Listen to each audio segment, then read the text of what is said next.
Salut à tous. Aujourd'hui, podcast un petit peu différent. Le premier était lourd un peu, le vide d'existence avec des cas de concentration. Fait que là, je me suis dit, je vais prendre un petit 2 minutes, puis je vais parler de choses plus légères, productivité, tout simplement. Puis ça, c'est dans le fond, j'ai comme des idées de un petit 15-20 minutes de trucs, de principes fondamentaux qui sont vraiment pas des prescriptions, mais des principes pour faire une belle fondation solide pour justement quand tu vas en auto, quand tu vas juste à l'école, si tu vas à l'école, si tu t'en vas prendre une marche au travail, ou tu as un 20 minutes, tu fais une activité, je sais pas, tu workout au gym, juste passer de la balayeuse, puis tu veux écouter de quoi qui est intéressant, puis qui peut aider à ta vie d'une façon que juste le fait de le comprendre et de voir peut-être d'autres façons de percevoir la vie, ça peut vraiment t'apporter une solide fondation pour notre époque moderne un peu plus. Puis aujourd'hui, ben, ça va être la productivité. C'est quoi qui me fascine. J'ai tellement avancé dans la productivité. Je suis allé vraiment deep, un petit peu trop que je m'emmenais un peu. On dirait dans la vie, si t'as pas été dans un extrême, genre tu sais rien sur la productivité, là tu sais trop, là tu peux balancer, j'imagine. En tout cas, pour moi, ça me prend vraiment d'aller aux deux extrêmes pour après ça essayer de faire une petite balance. Mais ça, c'est ma façon de faire qui est pas la meilleure. Mais aujourd'hui, c'est juste un petit extrait. Dans le fond, j'ai un cours sur 10 jours de l'art de maîtriser son temps. C'est mon cours, ça fait presque 1 an qu'il est sorti. Incroyable cours qui a aidé beaucoup de gens. Puis dans le fond, les principes que je prends là-dedans dans mon cours et aujourd'hui, je l'ai pas inventé, ça vient de plein de places. Mais entre autres, David Allen, Getting Things Done et RPM, j'allais dire RPM de Tony Robbins. C'est son système à lui, dans le fond, j'ai fait sur Mastermind, Business Mastery. Et là-dedans, lui expliquait comment il gère son temps. Et ce gars-là, veut pas, il fait des milliards, puis il a 60 compagnies. Fait que, mettons, il y a de quoi apprendre de comment il gère son temps. Parce que, honnêtement, le temps, je pense, c'est la seule chose qui est équitable à tous. En fait, pas que je pense, c'est que je te le dis. La seule chose qui est vraiment équitable, on a tous le même temps. Le temps, il est égal à tous.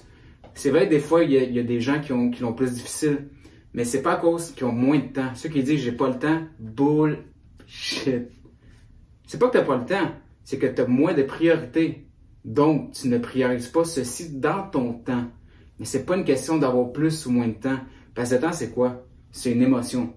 C'est une émotion, c'est comment tu te sens parce que le temps peut passer comme ça.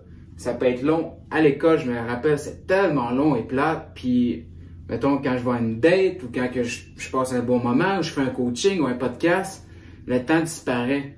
Fait que le temps est relatif, dont Einstein en parle, la théorie de la relativité. En tout cas, ça sera pour un autre podcast. Mais aujourd'hui, je vais juste parler simplement des 4 espaces-temps, les 4 zones de temps. Puis comment tu le perçois si tu l'écoutes seulement en audio, ceux qui l'écoutent sur YouTube, ou vidéo, vous allez le voir à l'image, mais c'est comme, essaie d'imaginer une cible tout simplement. Puis quand que tu tires à l'arc, tu essaies de pogner le bullseye, le milieu de la cible, right? Puis plus que tu es à l'extérieur du point milieu, au centre du cercle, moins que ça vaut de points. Fait que là, qu'est-ce qu'on va commencer? Il y a 4 espaces-temps. Dans le fond, puis juste que tu le vois, le premier je vais parler, c'est le plus loin de la cible. C'est lui qui vaut moins de points. Puis la dernière catégorie, ça va être celle qu'il faut viser, justement.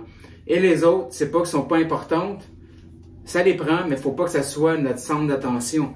Parce que la première catégorie, c'est simple, c'est la zone de distraction. Puis ça, c'est le plus loin dans le bullseye, dans la cible. C'est, mettons, tu touches l'extérieur, là, tu as comme 5 points.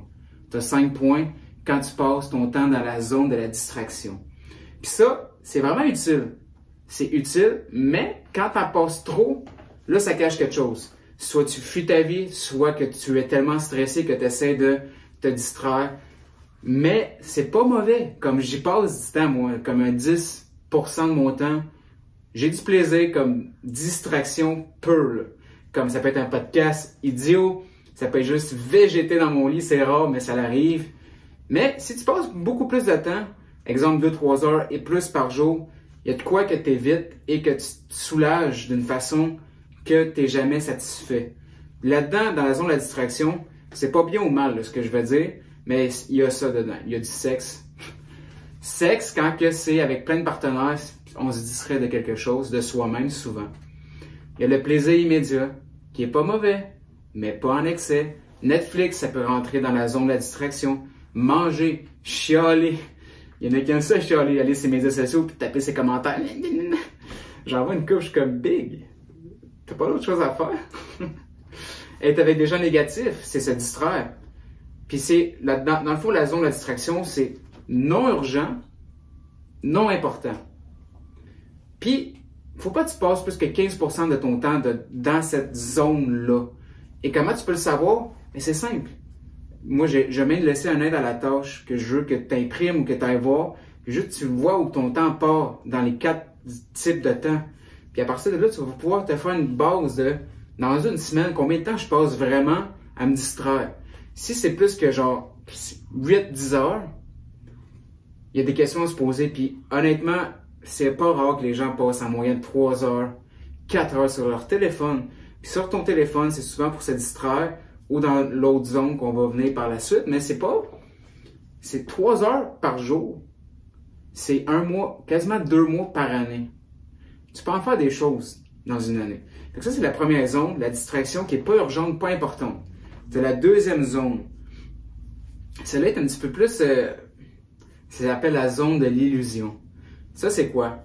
Ben, c'est urgent et pas important. Fait que dans le fond, là-dessus, il y a beaucoup de gens qui, comment je pourrais le dire? Ça, c'est une zone de l'illusion. Tu t'illusionnes que c'est important, que tu dois le faire parce que tu n'as rien d'autre de mieux à faire. Ça, c'est par exemple répondre à des textos. S'inventer qu'il y a des urgences. Hey, j'ai des amis qui sont excellents pour rendre des affaires tellement ordinaires comme si c'était l'urgence. Genre, il y a une pandémie. Mettons, c'est aller voir, faire du ménage. C'est urgent peut-être, mais c'est pas important. T'as checké Internet, médias sociaux. Même si tu vis des médias sociaux, ça veut pas dire que c'est pas urgent. Même si c'est pas important. Par la suite, t'as email, texto, appel.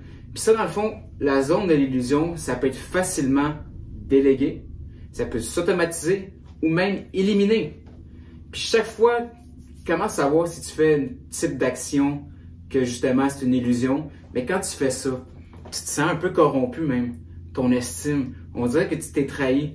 Puis je vais donner un exemple, c'est peut-être intense, mais je sais que quand je vais voir certaines personnes trop de fois, ben, je me sens mal. On dirait que je perds du temps, même si je les aime. Fait que là, je commence à être dans la zone de l'illusion. Comme j'ai l'impression que je dois voir les gens X moments, mais par la suite, c'est comme, non, j'aurais pas dû. Ça, quand tu te sens un peu corrompu, tu te sens déçu de toi-même, là, tu viens de faire une zone de l'illusion, puis on s'en rend pas compte parce qu'on est habitué à vivre dans la déception de soi. Mais c'est ça, il y a beaucoup de choses de même. Puis là, ici, c'est ce que j'appelle que les personnes excellent. C'est des gens qui performent dans les choses inutiles de la vie. Puis dans le fond, c'est que tu te rends pas compte, puis c'est des affaires que tu fais tous les jours sans jamais questionner dans l'hypnose du quotidien frénétique. Cette zone-là, tu peux totalement la delete. Puis ça, je pense qu'il faudrait que tu regardes. C'est clair, on a tout le temps 1 heure ou 2 par semaine. Ça, je suis généreux, là, c'est sûrement 10-12. Que c'est une zone de l'illusion que tu peux déléguer, arrêter ou juste automatiser. Puis des fois, ben, on veut pas parce qu'on n'a rien vraiment d'autre d'important. Fait que ça, c'est la zone numéro 2 de l'illusion. C'est urgent que tu dis, mais c'est pas important. Tu as la troisième zone. Celle-là, c'est que tous mes gars, là, les gars qui réussissent, je suis un achiever, les vendeurs, getting things done, j'exécute sans relâche, je réponds direct. Ça, c'est mes petits gars, là, que j'étais, on se brûle là-dedans. Mais cette zone-là, c'est la zone de la réaction, la zone de la demande. C'est important et c'est urgent. La première, c'était non important, non urgent. La deuxième zone qui était l'illusion, c'est urgent, qu'on se dit, c'est pas important. Ici, c'est important puis urgent. Fait que c'est pour ça, celle-là, c'est bien aussi. Mais si tu passes 50% de ton temps en réaction, à faire des demandes des autres, à réagir, je sais que tu vis dans le stress et l'angoisse d'existence. Parce que c'est comme, faut pas que, ici dans le fond on mélange le besoin de se sentir important et occupé. Mais oublie pas que être occupé, ça veut pas dire être productif. Cette zone-là, c'est toutes les demandes. Des choses que t'as pas anticipées, fait que t'attends que la vie t'impose certaines affaires pour que tu l'as. Oh fuck! T'attends, mettons, que tes lumières coupent pour te rendre compte que t'as pas payé ta facture. Là, ça devient important et urgent. Un autre exemple stupide. Ben, tu vas voir le médecin, puis là, il dit que tu as le cancer. Ou il dit que tu es diabétique. Ben, si peut-être tu avais pris soin de toi, tu n'avais pas besoin d'attendre que le médecin te dise que c'est important puis c'est urgent maintenant. Mais c'est ça. Souvent, c'est ce que je remarque. Quand tu passes trop de temps là-dedans, tu sens un sentiment d'accomplissement, mais vide. Un sentiment d'accomplissement, mais pas satisfait parce qu'on dirait que tu n'en fais jamais assez. Parce que tu es tout le temps, t'attends que la vie t'impose des actions ou t'attends que la vie t'impose quand tu es trop là-dedans, je parle.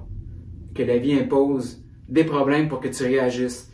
Puis ça vient, c'est pas mauvais comme, faut pas être plus que 30% de ton temps là-dedans. Puis essaie de voir dans une journée, vraiment. Puis je te dis, les gens stressés, ça passe 100% de leur temps.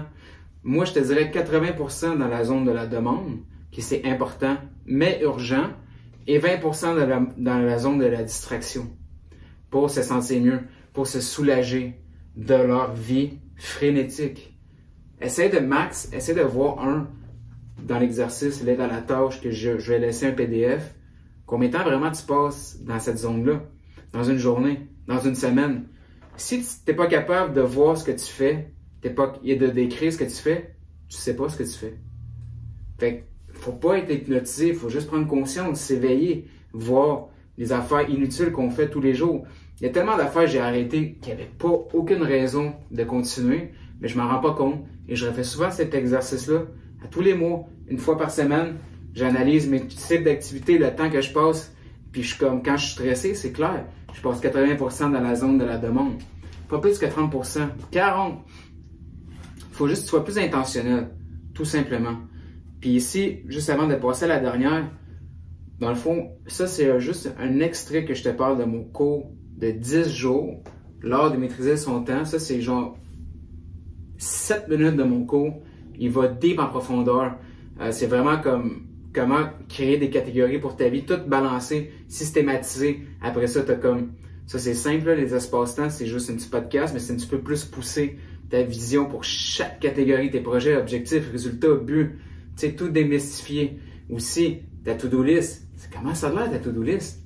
C'est-tu juste genre, t'écris tout ce qui te tracasse de ta tête au papier, puis après ça, tu procrastines, mais au moins tu l'as sorti de ta tête, fait que tu te sens mieux jusqu'à temps que, puis là tu l'oublies, puis ça ressemble à ça, souvent, c'est pas des to-do list que les gens ont, c'est juste un amoisi de ce qui les stresse, ils sortent de leur tête, puis au moins ils se sentent mieux. Puis après ça, ben, ils continuent dans l'hypnose sans vraiment rien faire. Parce que t'as pas ton résultat, tu sais pas c'est quoi tes actions massives, puis t'as pas de raison de faire ta to-do list. Parce que des gens qui n'ont pas vraiment de résultats pour leur vie, ils sont dans la zone numéro 3, qui est la zone de la demande, qui est urgent, important, mais c'est que si t'as pas de plan précis, ben tu rentres dans le plan des autres. Donc, si t'as pas de plan, tu planifies des choix. Et si t'as pas de plan, tu vas rentrer dans le plan des autres. Fait que si tu passes beaucoup de temps là-dedans, je sais que t'es angoissé, mais faut que t'en passes du temps. C'est pas ça que je dis, c'est pas un ou l'autre. Parce que souvent, les gens sont on a comme un mental qui fait en sorte qu'on pense en binaire, en dualité. Un ou l'autre. C'est pas mauvais de passer du temps dans la zone de la demande. Mais si c'est la majorité de ton temps, tu le sais toi-même. Tu te files pas. T'as jamais l'impression de rattraper ta vie. Quatrième zone, ça c'est la zone de la satisfaction. Ça c'est la zone qui est importante, mais c'est pas urgent. Puis là, on a dit les 4 zones. Première, de la distraction. Celle-là, 10-15% de ton temps, c'est excellent. La deuxième, de l'illusion, tu peux la delete, automatiser ou stop. Troisième, c'est la demande, réaction, tout ce qui se passe de urgent, important. Moi, je suggère 30%, 40% max dans cette zone-là.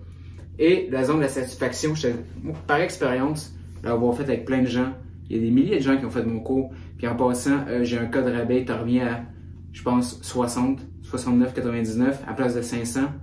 Gros rabais pour les gens qui m'écoutent. Je te le conseille, c'est mieux qu'une soirée au resto. et tu vas en savoir plus sur ta vie et tu vas avoir... C'est juste fou, juste le fait de le faire, tu te sauves des dizaines d'heures que tu fais nonchalamment, idiotiquement, sans raison, et t'as un sens à ta vie, tu mets ta direction, tu sais c'est quoi tes objectifs, mais c'est pas juste ça, c'est tes résultats 25 ans, après ça 15, qu'est-ce que tu fais? Aujourd'hui, tes résultats mensuels, après ça, qu'est-ce que tu fais la semaine? Tes objectifs, par la suite, quotidiennement, quelle action tu dois entreprendre pour te rendre... Tu sais, c'est pas compliqué, mais si on n'a pas de plan, on planifie d'échouer, je le dirai jamais assez, ça. La dernière zone, je te suggère 70% de ton temps, entre 40 puis 70. Puis la zone de satisfaction, c'est ça. C'est important, mais c'est pas urgent. Puis ça, il y a pas beaucoup de gens qui passent du temps là-dedans. Parce que, mettons, c'est de planifier ce qui pourrait être urgent, important, pour pas être en réaction. C'est d'anticiper, être proactif et pas réactif. Ici, qu'est-ce que j'ai, moi, que je fais comme activité dans la zone de la satisfaction? Je planifie. Lecture, tout simplement. Relaxer dans un chalet. Méditer. Optimiser mes systèmes. Aider des gens. Après ça, j'ai écouté des gens. Discuter. Parler. Marcher. Faire une belle action. Acheter des fleurs à ma mère. Ça, c'est con, mais c'est satisfaisant pour tout le monde. Puis, sinon, t'attends que c'est sa fête, puis là, c'est sa fête. Ah, fuck, faut que j'ajoute des fleurs. Là, t'arrives, t'es encore dans la zone urgent, important, qui est pas bon. C'est pas bon. T'es capable d'anticiper, mais c'est dur d'anticiper quand on est pris dans notre quotidien frénétique, dans notre patelin, comme il y en a qui disent, dans la vie. Ça va bien, ça va mal, mais il faut continuer. C'est la pire place à être. Tu peux prendre la direction, tu peux arrêter d'attendre que tu te fasses imposer d'avancer. Tu peux le faire par toi-même, puis je te le dis, ça vaut la peine. Mettons ici, qu'est-ce que tu peux faire? C'est je m'entraîne. C'est con, mais c'est pas urgent.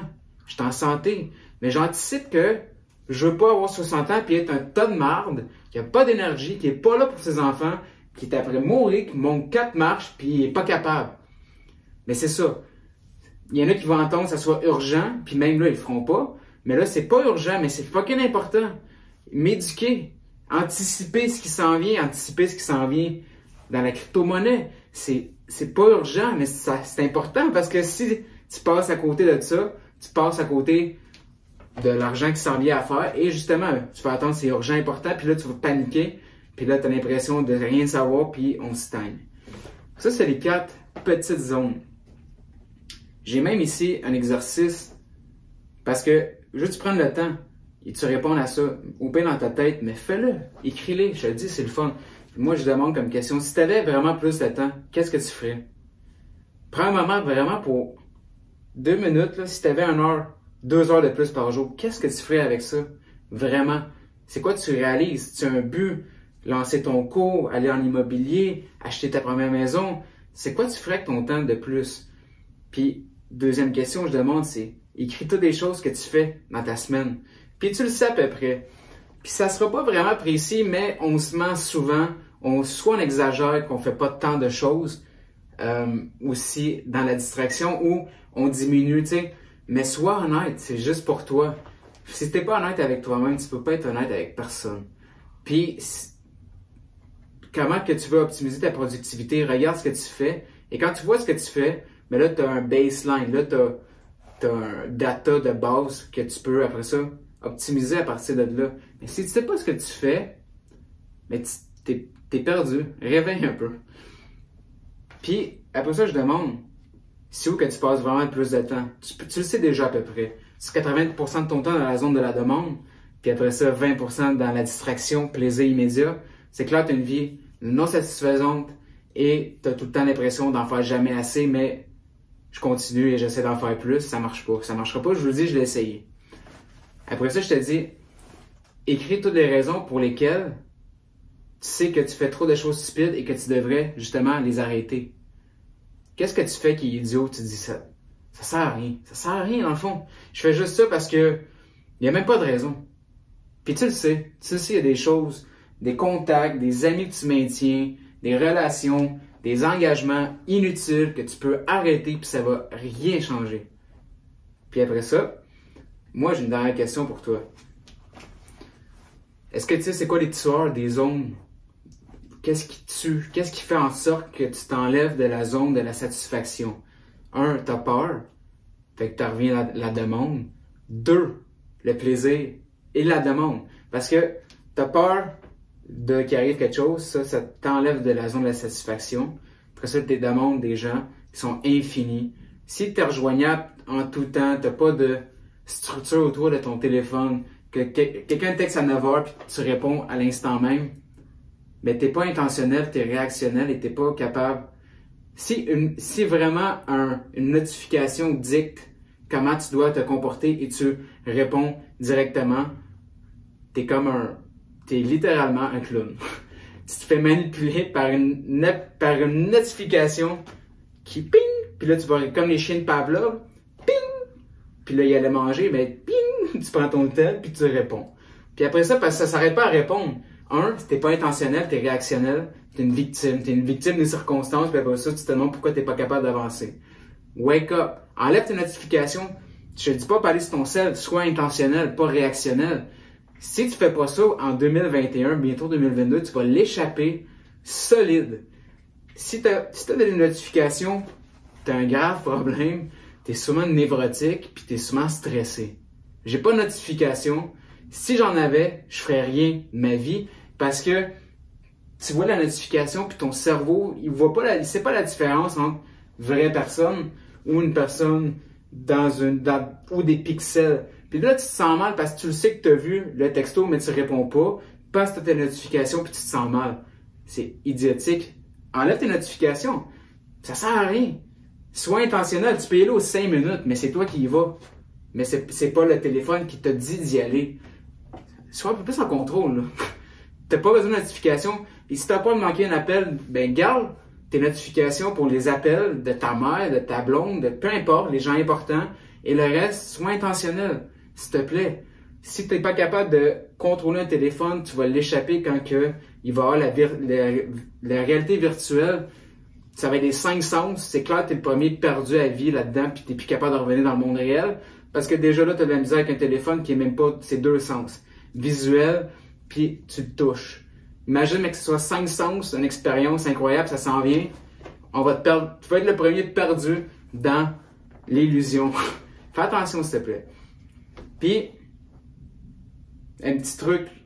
Ben, en fait, je pense que c'est trop de trucs. Je voulais parler de checklist avant de partir en voyage. Et je prends le temps, j'ai des checklists que je fais. Comme ça, je suis pas tout le temps en train de checker. Ah, qu'est-ce que j'ai oublié? J'ai une fucking checklist. Puis avant de partir, je la sors. Puis je coche, tac, tac, tac, tac. Tout est fait.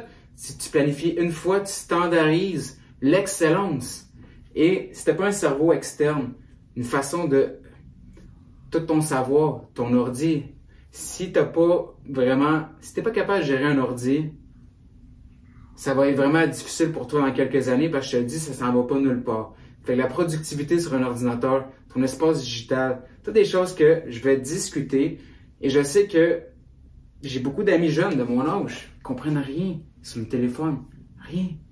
Je suis comme, c'est correct de pas vouloir s'adapter, mais là, c'est juste refuser de comprendre et tu vas payer le prix un jour, je te le dis.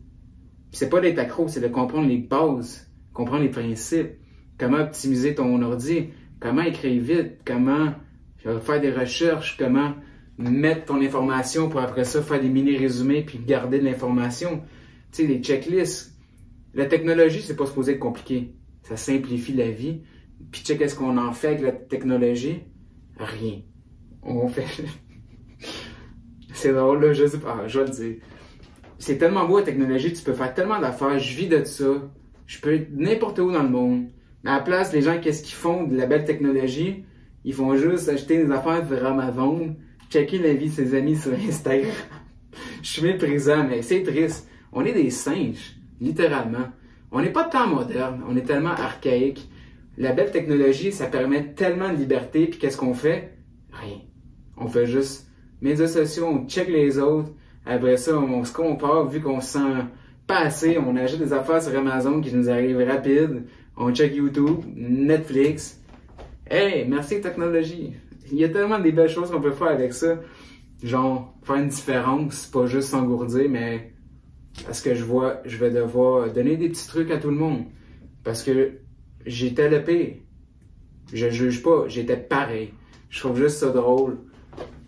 Pas drôle, je trouve ça triste. Mais pas triste parce qu'il n'y a rien à faire. Je trouve ça triste de... C'est tellement simple d'améliorer sa vie, mais on rend ça complexe. C'est pour ça que j'ai des cours. Puis j'ai aussi... Je fais du coaching one-on-one à moitié prix. D'habitude, je charge 500$. Ça, c'était pour les business. J'étais un peu tanné pour les business parce que, oui, 500$, c'est beaucoup. Mais en même temps, je rapportais plus en valeur. Parce que les problèmes de business, c'est jamais un problème de business, c'est un problème qui reflète dans ta business, mais qui est personnel. Fait que, pour moi, c'est pas dur d'optimiser les gens pour rentabiliser. Mais quand c'est du coaching personnel, 500$, je ferais pas ça. De un, qui suis-je? De deux, je veux aider les gens, je veux pas juste faire de l'argent. J'en ai assez, je n'ai pas besoin de ça. Tu te rends compte qu'après un certain point, c'est pas ça qui te satisfait. Tant que tu en as assez, je te le dis, premier 100 000, premier 200 000, il n'y a pas grande différence dans ton quotidien. Que tu sois millionnaire ou pas, tu bois 2 cafés max par jour. Pas parce que tu es milliardaire que Jeff Bezos boit 84 cafés. Il n'y a rien vraiment qui change à part le luxe. Le luxe et la liberté, mais c'est beaucoup. Fait que tout ça pour dire, j'ai du coaching vraiment pas cher. Si je me trompe pas, c'est 2 sessions pour 100 piastres de 1 heure. Accès à mes cours, tout est dans la description. Checkez ça. Mais là, c'était simple aujourd'hui. Je vais juste vous parler des 4 types d'espace-temps. C'est où ton temps va. Par la suite, essaie de diminuer, de balancer, d'enlever un peu plus de distraction. D'être en aller un petit peu plus, mettons, dans la zone de la satisfaction. Pense à toi. C'est juste que si on pense pas à soi, on est inutile pour tout le monde. Ça, je vous le dis. Je sais quand je dois m'isoler, me recharger, mais les gens l'oublient, s'oublient, malheureusement, puis après ça, c'est tout le monde qui en écope, pas juste toi, ta famille, tes enfants. Fait que check où ton temps part, essaye d'optimiser par la suite, aide à la tâche, puis je reviens avec d'autres podcasts vraiment plus deep. On va y aller progressivement sur la productivité, l'espace digital, crypto aussi, ça s'en vient. Je suis deep dans la crypto, là. Aussi deep j'ai été dans la productivité pendant toute l'année passée. Là, c'est la crypto, l'argent et tout ça. Merci beaucoup. Laisse un commentaire. Sois pas gêné. Il y a aussi, tu peux envoyer un courriel pour des idées, invités et sponsors. Merci beaucoup.